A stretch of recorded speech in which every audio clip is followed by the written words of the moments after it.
being is that there may be some students that aren't willing to do it. And with students, it's even more, you should even bring people in more, because students are not like soldiers. Soldiers, those guys were all in their late 20s, early 30s. They'd already been leaders for a certain period of time in their units. They accept that some of them aren't going to make it. But with students, it's even more important that you bring together and build team cohesion. You had a question? So why would you let the 6 go? It's a good question, and you don't. And I'm glad she brought that up, because with students, we don't want any 6. Okay? I know I've gone through and I've kind of been a little bit insulting on President Bush a number of times, but I will give him credit for one thing: no child left behind. And that's absolutely a correct mentality to have.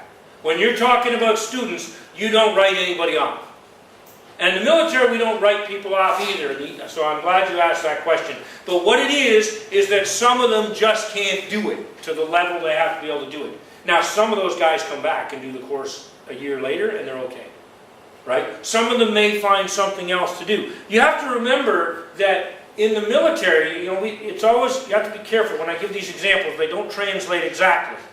Okay? Because in the military, with the military example, those guys that go home, they really aren't losers. They're not over here. And here's why.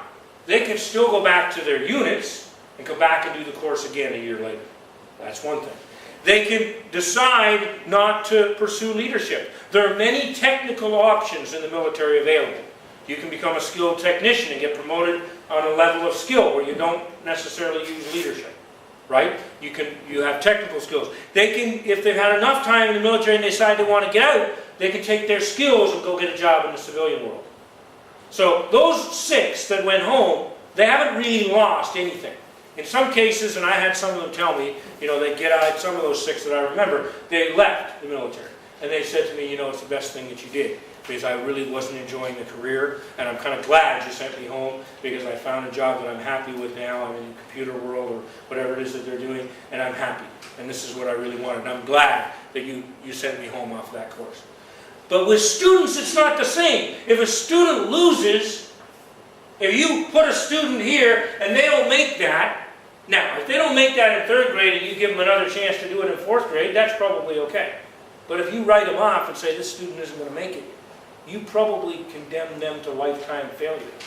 They may never get over that. They may never get an opportunity. So you think it's better to let them study 3rd grade again? I'm not a big, that's a good question. She's asking all the hard questions tonight. Social promotion has its benefits and drawbacks, and really that's what you're talking about. Social promotion is, you don't meet the standards for this grade, but you're the right age, and I want to keep you with your group, so you go ahead anyway. And in education, we often believe that social promotion is the way to go, that we should always do that. And I'm here to say I don't think that's correct. Maybe that's blasphemy to a certain extent. I hope I'm not offending anybody, but the truth is this, is that, at least from where I sit, okay, so maybe it's my truth, but from where I sit, the truth is this: some students simply have not mastered the skills, and they need more time to master the skills. And if the kid needs more time, give them the time. Absolutely. So you can put them ahead just based on that. They can fail. That's right. That's exactly correct. And I was an example of that. When I was in grade 1, I remembered feeling terrible because my teacher would give me a worksheet and I didn't understand a word. I understood nothing, right? And I would look at the worksheet and I would just take my crayon, and I was frustrated, and I would just make big circles all over the worksheet and X's, and I would hand it in to the teacher. And the teacher didn't know what to do. I mean, first of all, this is a lot of years ago. We didn't have some of the skills and techniques we had now. But even so, it's still hard, even today. What is she going to do? So she would just write down, good or okay. And I'd look at this and I'd be like, even as a 1st grader, I knew it was not okay. I'm looking at this like, what are you lying to me for? It's like, and this is my whole 1st grade experience. At the end of 1st grade, there were 2 kids There was me and Mark, and I won't say the other guy's full name. I just realized I probably shouldn't, because you might Google him and find him. But anyway, there was me and this other guy, and we were buddies. We were actually buddies. We used to play ball together. We used to play hockey together. He was a very good friend of mine. And the principal called both the parents in, and we had a conference with the teacher. And the teacher and the principal said the same thing. Andy's not ready. We really don't believe that he should go to second grade. He hasn't learned the skills. He doesn't know his alphabet yet. You know, he's not ready. And we think he'll be, you know, he can learn it, but he needs another year. And they called in this other guy, and they said the same thing to the parents. And my mom kind of scratched her head and thought about it, and she said, well, it's kind of hard for me to accept because I think my son's a smart kid, but if that's what you guys are saying, if that's the best thing for him, mom and dad talked about it, they said, let him repeat first grade. So I did. The other kid, the parents came in and said, my kid's a bright kid. You guys don't know anything. You teachers, you don't understand. He's a great kid. He's going to do well. You put him in second grade. So they did. Now, this other kid failed out. I think he got to 9th grade and he dropped out. It was too frustrating. He didn't understand anything. Okay? He just couldn't do it. Now, I struggled. I didn't start doing well right away. I went all the way through 8th grade and I was a pretty lousy student.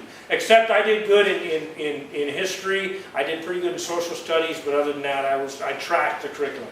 I was an embarrassment. Okay? And I got into 9th grade, I wasn't much better. 10th grade, maybe a little bit. And then I got to 11th grade, and somebody told me in 11th grade, which is, you know, second last year of high school.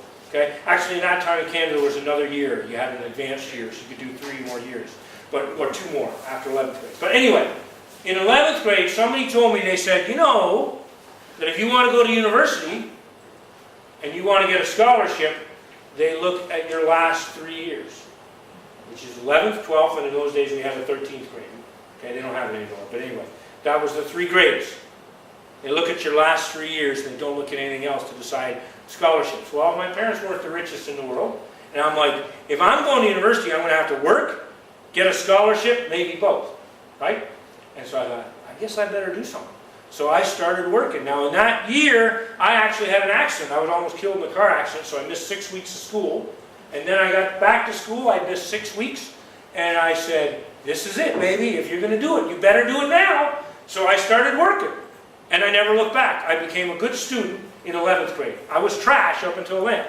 And the same thing applies. Now, if this system were used, and we were applying this system to a certain extent, but I was lucky because I had my mom saying, don't listen to those guys, they don't know you. Don't listen to those guys. Your son's a loser, he doesn't know anything. Don't listen to those guys, they don't know you. Your son's a bonehead. Don't listen to those guys, they don't know you. Your son can't do it. Don't listen to those guys, they don't know you. And I just kept listening, and luckily I kept listening to mom. Okay? But the point is, about that whole story, is not necessarily about the personal component in the story, but the truth is, that could be any kid in your class. And you know what? That is some of the kids. And those of you who are teaching right now, you got one of those kids in your class. And I think you have one of those kids in your class, and you've been doing some projects last semester and this semester on that kid. And I commend Venus, because she's taken a child like that and she's made it her project, her personal project, to help give that kid a chance. And that kid probably will be able to improve and have a chance because of somebody like that. And that's commendable. But I'm telling you that all of you guys have kids. Well, I say all of you, some of you are not teaching yet. But you're going to have one of those kids in your class. Right? And so this whole standards-based thing is putting a situation out there so that the kids can get a chance to do what they're capable of doing. Right? And the earlier, you know, I don't believe you should ever write anybody off. I mean, I'm probably too positive. I mean, I've been accused of that before. It's probably true. You know, I know Mark's jumped on me a few times, and I'm not always right. I admit it. I know I'm not right a lot of the time. Okay, but and it's probably true. I probably am a little bit too positive. I don't really believe you should ever write a kid off. But you should certainly not write off children in elementary school or even high school. Right? I mean, if they get to the point of 40 and they've murdered 300 people, I don't know what we're going to do. You know, in some cases, I don't know. They wind up being put in prison, and maybe they get executed depending on where they are. You know, but to me, that's a terrible thing when that happens. We should always be thinking that there's some quality in a human being that is redeemable. And there's some seed of greatness in all of us. right? And so when you look at things like models like standard-based education, the reason I get excited about these things is not because of all the the charts and all the statistics and all the tables and all of the outcome, obstacles or variables that are there that make it so difficult to understand it. The reason I get excited about it is because it's a different way of looking at what we're doing. And it's a way of looking at what we're doing that says kids can make it. Kids have the ability, and we can believe in them, and we can make a difference. Okay? And I have to say, I mean, I'm sitting here and I'm looking at a lot of people, and some of you that I had last semester have already implemented some of the ideas and have made some changes. And you already know that this stuff works. I mean, you're already some of you guys are already believers in it. That's great. I hope more of you will become that way. Okay? But I'm not meaning to preach here, but basically what I'm saying is that, yeah, that's what this is about. Okay, so anyway, there were more questions. That was a long answer. Okay, what other questions do we have? Yes, please. From mathematics background, Yeah. I was taught to believe that normal distribution curve, we call it normal referencing, it follows the nature. It's reality. So I tend to believe that the way we apply it as humans is what makes it look bad. You're saying that we creatively tend to differ. We did not. It's nature. Even in this, it applies here. We can have all students there, but not all students will be on the same level. Mm-hmm. Some will be 80, they will be 90, and a few hundred. It's still normal curve. Yeah. Evolution itself. Yeah, I would say that I would have difficulty saying, because I still think this is a human model made by human beings.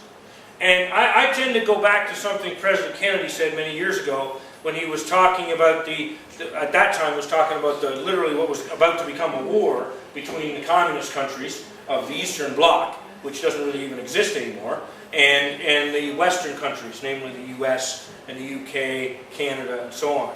And he said that because somebody was saying, well, we can't deal with these communists, we can't fix this system, this is a terrible mess, and we're just going to have to blow them up eventually.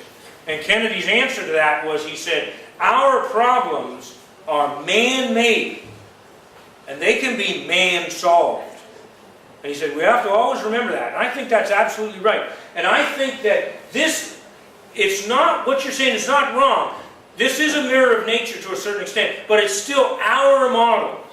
We're the ones that are putting that model over top of it. Because if you say, okay, so many students are going to fall here, and so many are going to fall here on this curve, and that's just the reality, my challenge to you would be, yeah, what kind of testing are you using?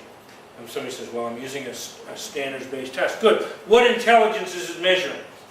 And I find my challenge would be, I think you'll find in about 99% of the cases, you are measuring, in the Gardner scheme of things, logical and verbal mathematical intelligences. But what happens if you measure social intelligence? Different ballgame entirely. My son Derek, who I've talked about before, on this, he would get, if they test him now in kinder, I don't know if they're going to do that or not, preschool, right? They test him now in preschool, he's not going to do well on this, on the academic school skills, he's way over there. But he is kinesthetically brilliant. There are many, many kids at his age who can't do anywhere near what he can do with his body. He is socially bright. He can find people. I brought him in here. You guys would all be laughing within 5 minutes, probably less. He knows how to get people to laugh. Is that a skill? You better believe it. There's people that get paid millions of dollars, way more than I make, way more than any of you make. In fact, more than all of us combined.